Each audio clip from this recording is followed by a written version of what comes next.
মন দিয়ে শোনো, 8ই মে 2026 থেকে এন্ড টু এন্ড এনক্রিপশন শেষ হতে চলেছে। মেটা এটা অফিসিয়ালি অ্যানাউন্স করে দিয়েছে।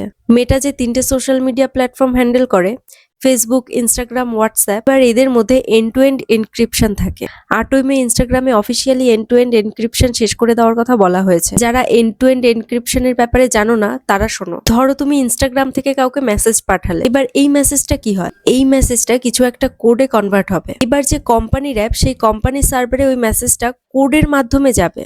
এবার এই সার্ভার থেকে কোড সেই ব্যক্তির কাছে যাবে যে ব্যক্তিকে তুমি মেসেজটা পাঠিয়েছিলে। এবার সেই ব্যক্তির ফোনে কোডটা মেসেজ হিসেবে দেখতে পাবে, যেভাবে তুমি লিখে পাঠিয়েছিলে ঠিক সেইভাবে। এর মানে হলো তুমি সেই ব্যক্তিকে ফটো, ভিডিও, মেসেজ যাই পাঠিয়ে থাকো না কেন, সেটা শুধুমাত্র সেই ব্যক্তি ছাড়া আর কেউ দেখতে পারবে না। এই জিনিসটাকেই বলে এন্ড টু এন্ড এনক্রিপশন। এবার মে মাসের 8 তারিখ এই জিনিসটা বন্ধ হতে চলেছে। 8ই মের পর থেকে তুমি যে মেসেজ পাঠাবে সেই মেসেজ আর সিক্রেট থাকবে না, যে কেউই পড়তে পারবে।